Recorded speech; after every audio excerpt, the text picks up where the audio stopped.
Welcome back to the Unstuck Podcast. Today is a special day. We are going to be talking about the second part of how I stopped. And yesterday, or the last podcast, depending on when you watch this, last podcast, we talked about getting yourself, having the ownership of the situation, the ownership of your actions, and preparing yourself to the next steps. In this case, we're going to talk about the next steps being disclosure, being truth. We like to call it T-Day and not D-Day. D-Day stands for Disclosure Day, which, while accurate, I feel like the connotation also has a big heaviness to it.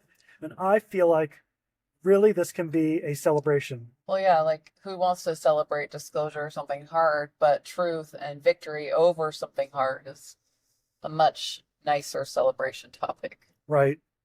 And so I think it's just really important that we look at this as while it's going to be a very difficult and I'm not going to lie to you, it might not be a very easy day, but I think the reward is huge. And I really think it'd be awesome to come at this in a spirit of joyfulness and of excitement for the future. And Cameron, what would you say? Like, I think someone might listen to this and think that you might imply like it's going to be a really good day and great day because maybe you're going to get somebody to respond the way you hope they will. No. And I think we need to be clear on that. No. These rewards are intrinsic. They're much better than something that is just validating or soothing. Yeah. So it's going to be something that will help you sleep better at night. You will feel much more in your own power. And I believe it's most likely that your relationship will improve. It is very possible that it will not. And it's very possible that it will not in the short term and then eventually. But most likely it will improve. And even if it doesn't improve, honestly, you improve. And I think that's more important. Yeah. You being in your integrity is far more important. It really is just reclaiming your own personal power and not giving it away to somebody else so that you have to live in a lie or live outside of your own personal integrity just to be okay. Yes. You get to be okay because you're okay with you. And when you live in integrity and you know, and obviously we're talking to people that believe that their actions, like in this case with pornography, Cameron did not want it. It was unwanted. It was actually out of alignment with his personal integrity.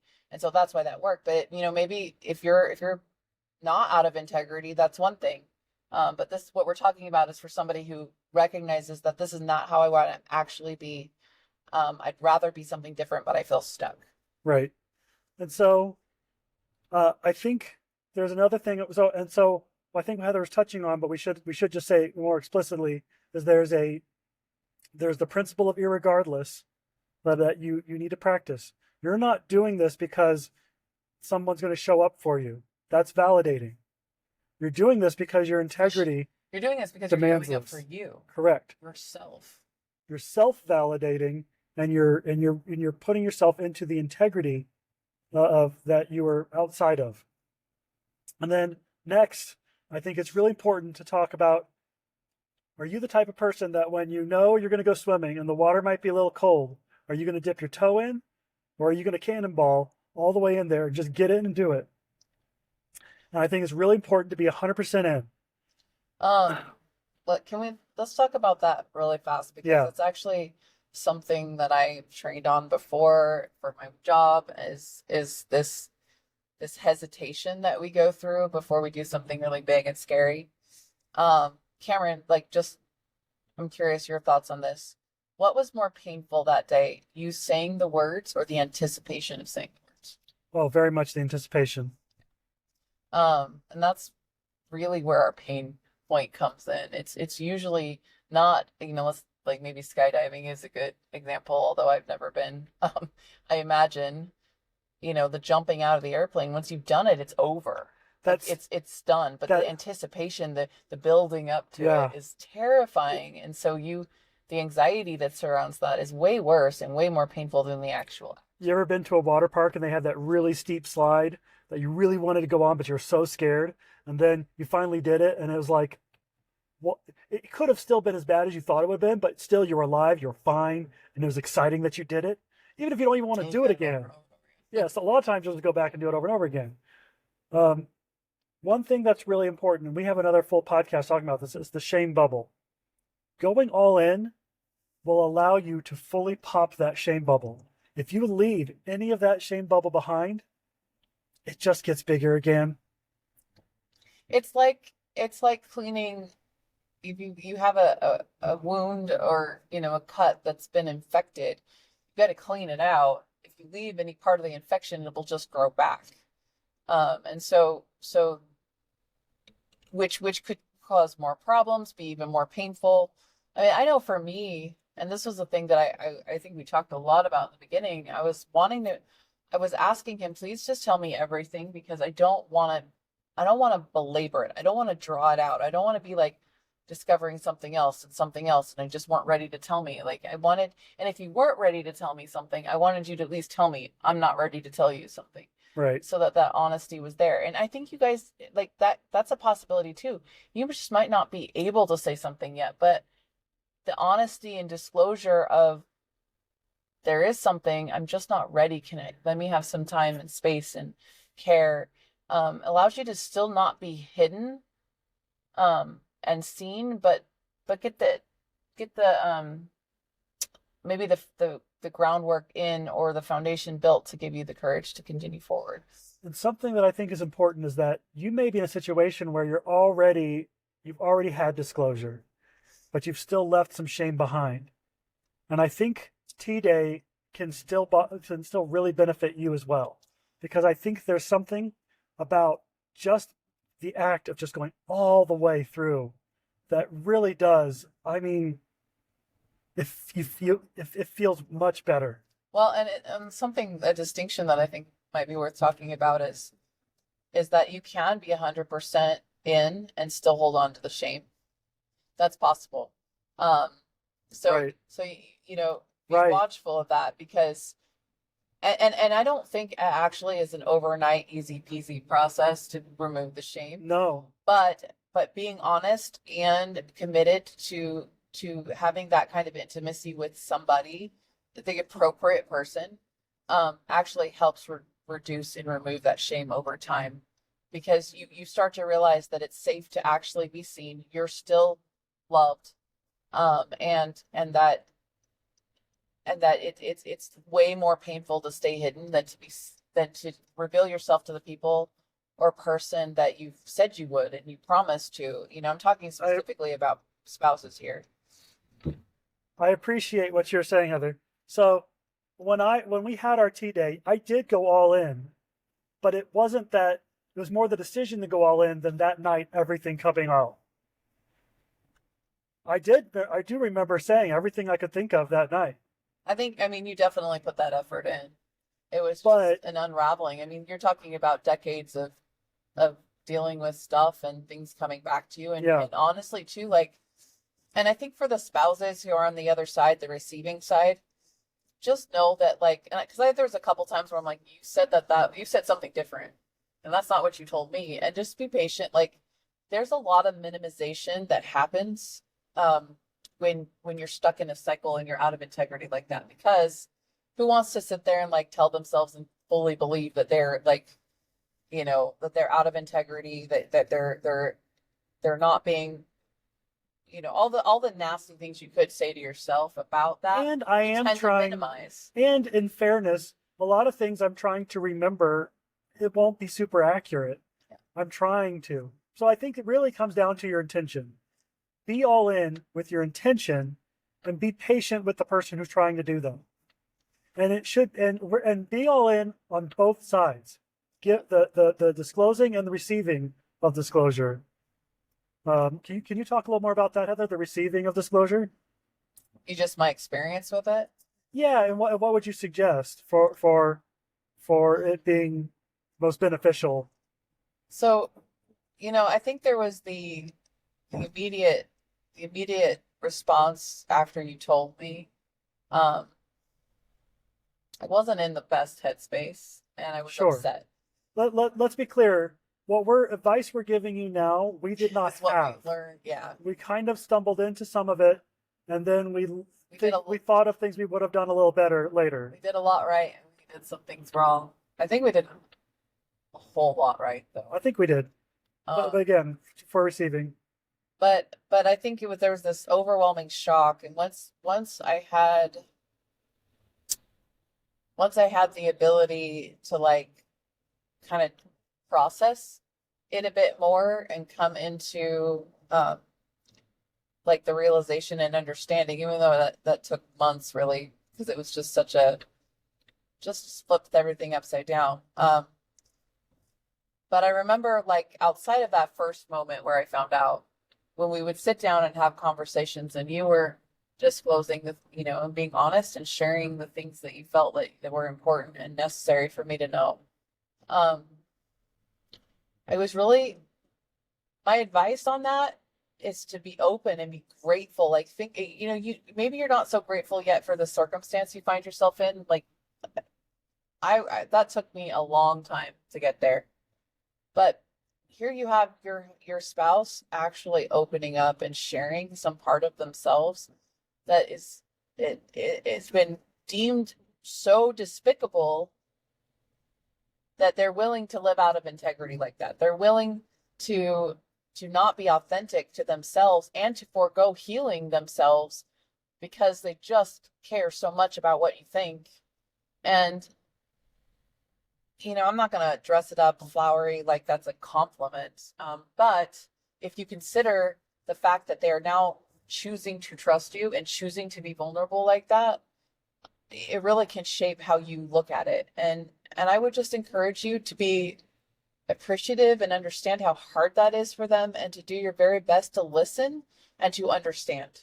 We talk a lot about being seen. I think we should also just mention at least that it's really really amazing to see someone as well. So be the seer and not Yeah. just being seen.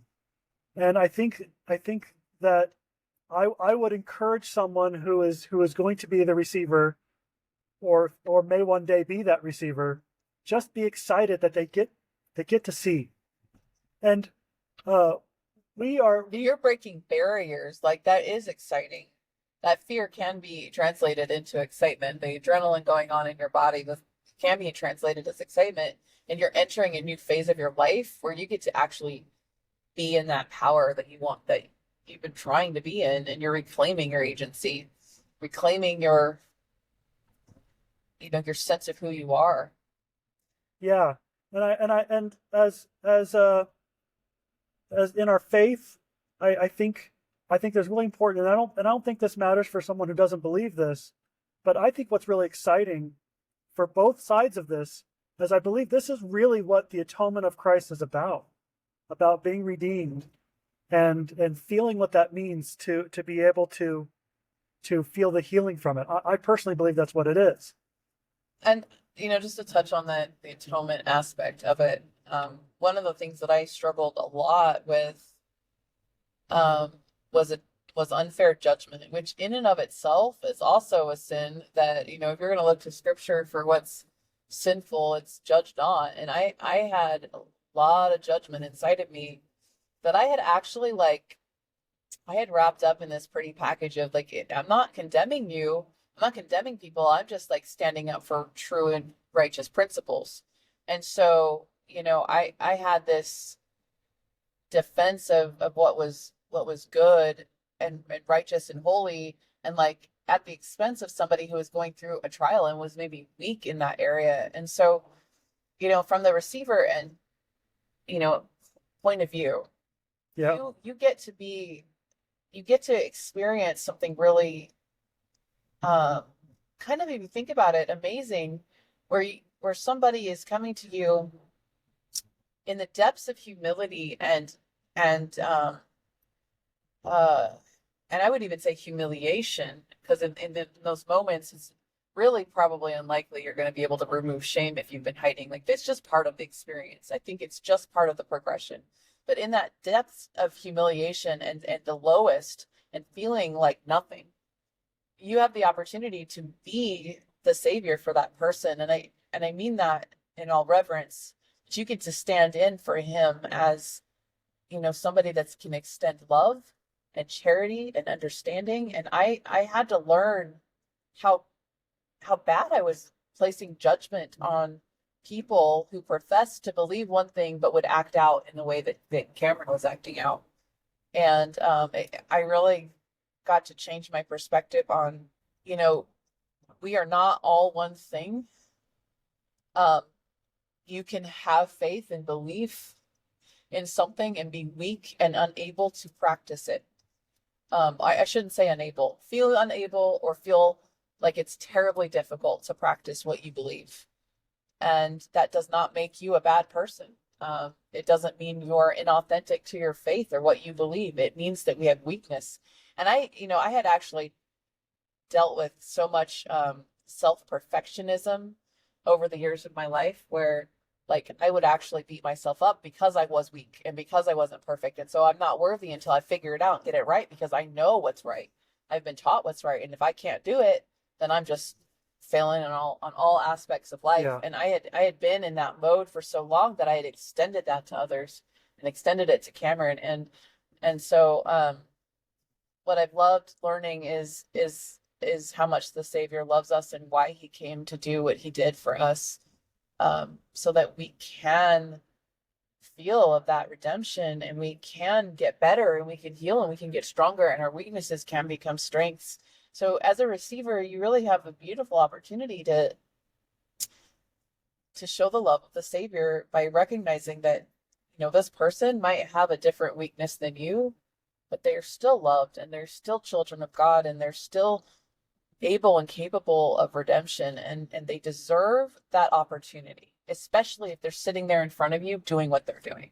Yeah. So I was just thinking myself as Heather was talking, what's the next step is to go do it. And I strongly encourage that. Have your tea day. Be excited because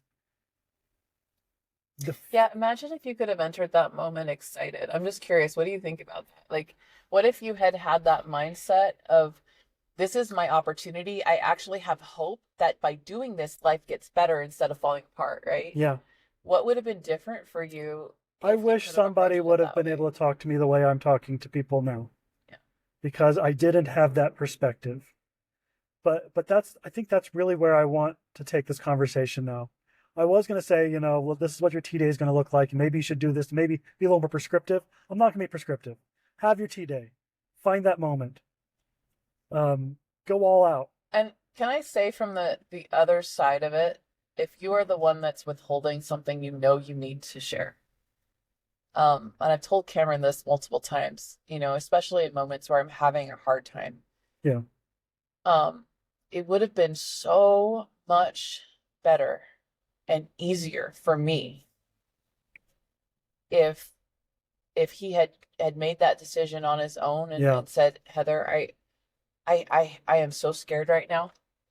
I feel like my life, even though the things you said, I feel like my life might be over. I feel like I'm scared of losing you, family, and everything I love, but I have to talk to you because I can't do this to myself anymore, and I respect you too much to continue to do this. It definitely would have been more optimal for sure. And I'm like, because that when I had to find out on my own, and then even when I asked, I had to keep digging for it. Yeah. I was scared out of my mind. It created a lot of, and I'm not trying to throw you under the bus here, but on the other side of it, and I'm saying this for the benefit of anyone listening, because if you're in that position and you're just waiting to get found out, kind of like you were, you knew eventually it would have to come out.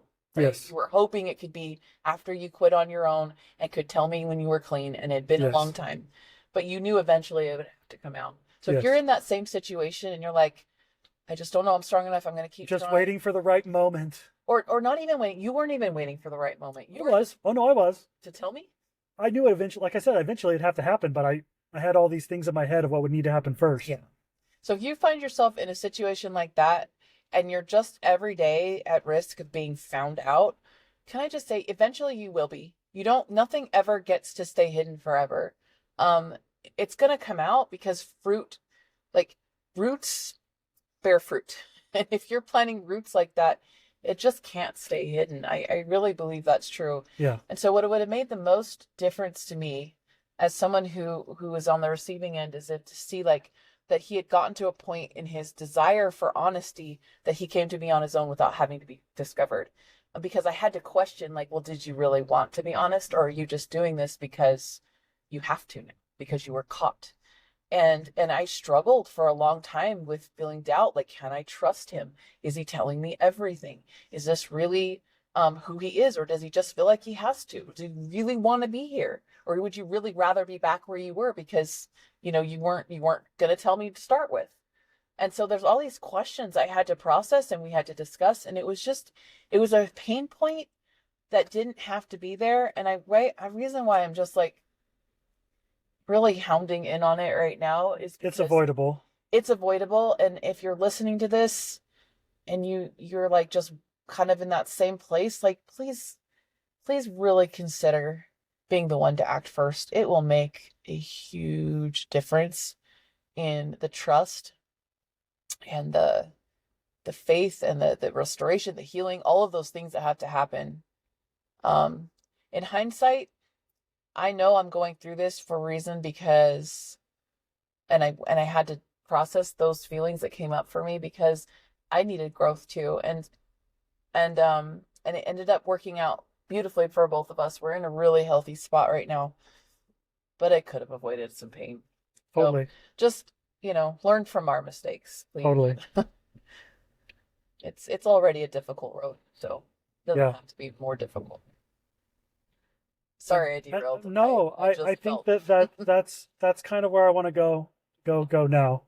Is uh the homework for today is to make that moment happen. Do it now. Don't wait. All your choices, all your control in life has nothing to do in your future or past. Past is for learning, your future is for hope, and your now is where you actually control anything ever. And it's only yourself. If you have something to do right now, do it right now. Don't wait. What would you say to somebody who, like, they know, like, they're sitting there saying, like, I know that's true. I just don't think I can. Is there, like, maybe is there a step to disclosing or sharing with somebody else to get somebody's support? Maybe it's like, maybe your spouse is like, you're terrified, but there's a trusted friend or confidant or something, like, what You are your thoughts on that? I think you should have an evaluation. Is your spouse physically or emotionally abusive? Are you in danger? Would this information put you in that danger? And then don't over evaluate it, but evaluate that. And if you have a person who's just a good person who maybe has their own problems, maybe they aren't emotionally like secure or whatever, but they're not actually going to be abusive to you, it doesn't matter then. You're coming forward. This is something else that we've listened to recently. Your your growth and aligning yourself in integrity will make it to where the discomfort they will feel at that point will be them needing to move to get into their own integrity. And again, don't weaponize anything. Don't say to somebody, "I'll tell you something as soon as you're good and safe." Oh No, yeah, don't do that. that's a bad idea. Don't do that. Don't weaponize it and say I Because or you're from the other side. Don't say well, you did this, so I can just yell at you for all I feel like. That's weaponizing somebody Yeah. else's grief and pain. And here's the thing, you're probably going to find yourself there through this Oh process yeah. because Oh yeah. If you it's don't do it, you're gonna at least feel it. yeah, like, and so if you find yourself like, try really hard not to figure out, like, get yourself, um I think address your own triggers and how your own emotions before even trying to have a conversation like that. Maybe get yourself in a good space. I really feel like our first part kind of went over this, and I think this is what it meant. But yes, but definitely, what I would tell people is first, if you're feeling like you can't do this, you need to evaluate, because really, if it's somebody like my wife was not evil, she had her insecurities, and things and selfishnesses and things that I could see that that she couldn't, and I could totally use that as a reason. And I did. I use that. Those are reasons where I could not tell her. No, Well, and they're not. They're not good reasons. what's interesting too is you were afraid. We talked about this recently. You were afraid like your life would be over. I might leave you. Yeah. Like, and then I said, well, okay, you know me, and you've known me for a couple decades now. Would I really leave you for this? But this is important. You could have, and could it have. still didn't matter. I Sure. needed to tell you. But what I'm trying to get at right now is like an evaluation, like cut through all the stuff that you say is possible and real, and like and really just like evaluate the But situation Heather, with your own good judgment. But Heather, here's the thing. What if I did evaluate you would likely leave me, and you were still not abusive, I was not in danger. You still need to know that. Yes, of course. And so and I do believe, even if that's your result, whatever result you get will be the optimal result for your growth and happiness. I fully believe that. Even if it's not exactly how you want it to happen, it's going to help you grow. Do it. I think the reason I'm bringing this up is that sometimes we make things so Oh, scary yeah. that we over Oh, dramatize totally. what's going to happen. Like you All the actually, time. and I think you knew me well enough to know that I wasn't going to walk out the door, that I would want No. to try and fix things. We'd want to try and work on it. But you were really scared. Nonetheless. And it's just and people with kids know this. Your kids seem to be perfectly designed to drive you nuts. They push your buttons in ways that that no one else seems to bother, but it's because they were raised by you. They have your genetics. Their temperament will be influenced by you. And so yeah, we do the same thing in these relationships and married relationships, and that you're my scariest enemy, because you're the person I respect the most. I have the most affection for, and I know all of your problems. You know what I'm saying? And I feel that my problems are going to take all of them to the next level. And so yeah, And it's that's what I'm scary. saying. Like we are building it out to be worse than it actually is, and really try and like take a good, Yes. honest look at, is that actually true? Is my fear really founded? And I like how you made that distinction. Like, and maybe you are in an abusive relationship. Maybe you actually are suffering from abuse, and this is just going to aggravate that. Then that's fair. Look at that, and then go get help that you need. But it's still take action. Like if you're in a situation like that where you actually are at risk of being hurt by a spouse for disclosing something like this, then still take action. Still, today can be your truth day. Go get help. That's not healthy, Right. you know?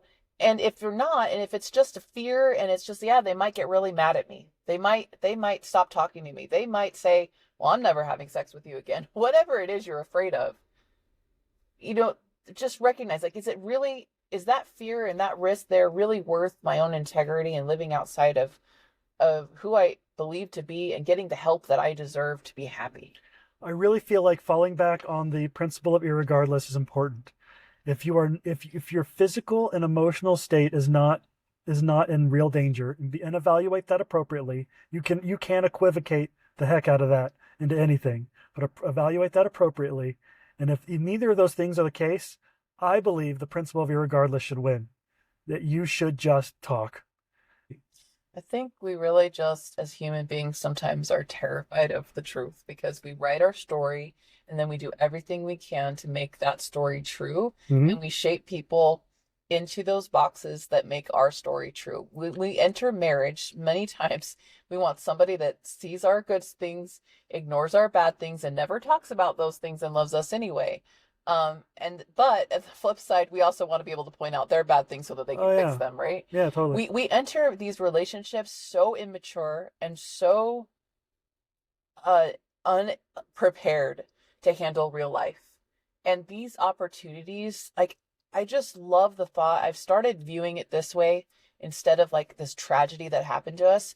This was an opportunity, a sacred opportunity for us to grow up and mature spiritually, and be better prepared for a real marriage, a real union, one that lasts forever. Was it hard? Was it difficult? Do some days I wish I wish we weren't dealing with that? Sure. But I am now able to look at it from the lens of what a blessing that God loved us enough because he knew my heart that I wanted more. He knew Cameron's heart that he wanted more. And so he gave us the opportunity. And not only that, but he also orchestrated it, 2 decades ago when we met. And we became best friends. And he's like, they need each other. And this is going to be exactly what they need to help them grow in the timing. Now, could it have happened years earlier? Sure. I actually believe it could have. But it's not what it was. No. But we're here. And we took the opportunity and we've grown. And I'm so that's why we can actually, and I can actually now say, I am grateful for this opportunity despite the pain. It gave me the chance to see myself, to fix myself in ways that I was holding myself back and our relationship back so that we can move forward. And the reward has been so much growth, a happier marriage, more content, feelings of all the things I wanted, but it came at the cost of confronting some really hard things. Don't limit your growth. Don't limit your happiness because this is a hard moment. That's what life is all about. We're here for hard moments. We don't grow. They're going to fall down 50 times or more. And if you pick them up every single time and carry them because you don't want them to hurt or scrape their knee or bump their head, they're not going to get strong enough to do it on their own. And that's what God's doing for us. He's allowing us to have human moments and weaknesses and as growth opportunities for us to learn the power that we have inside and how capable we are of being more than we ever thought we could be. So if this is hitting you and you have to say something, we just take the opportunity. Don't wait 2 seconds longer. I'm so excited for you. I'm so excited that you have this thing because you have happiness that has been, there's so much happiness, so much growth, so much joy has been left on the table. And I think you'll know it. And you might have to walk aside somebody who's dealing with maybe the worst day of their life. Like we had that happen. It was kind of freeing for you and I was devastated. That's part of it and it's okay and it will pass. Don't let that, just know, keep pushing forward. Even if you have those difficult moments along the way, it gets better. It always gets better. And not just better as in restoring to where you were, but increasing where you were. I will always reiterate this when we get in talking about this matter. The amount of happiness that I have now and keep experiencing. We still have hard days where we might bicker a little bit or even a lot, and it can be hard. But the amount of happiness I've experienced, I don't believe could have happened without also experiencing the struggles I've experienced. Yeah, you were even telling somebody the other day that you wouldn't change a thing. No, don't live in regret. And one of the best ways don't live in regret is doing something now. Thank you for coming to listen to us. I'm so excited for your tea days. All of you. And please, for disclosers and receivers, reach out to us and tell us your stories. We'd love to hear the miracles happening in your life. You're not alone. You're not alone. We're here with you. There's so many more that are right there with you too. Yep. This is more prevalent, just not even necessarily, you might not be dealing with this issue we are dealing with or have dealt with. It might be something different, but it's all the same. We're all dealing with something. Any place that there's shame hiding, you can feel it. You know where it is. I'm so excited for all of you. Thank you for listening. Next part, we're going to talk about the growth and joy. This is going to be a really fun episode that I'm so excited to share with you all. There's so much to share. There's so much to share that we decided not to put it into a single episode because there's no way to fit it. We decided to put it in a... Yes, you mean we did this in parts so that we could cover everything and have one entire episode talking about that, because isn't that what we're all wanting anyway? So let's really give it the time and space that it deserves, because that's mostly what you get once you get through the hard things. Thank you. Thank you. We'll see you next, everyone. Bye. Like and subscribe, please share. We thank you for all of your support so far.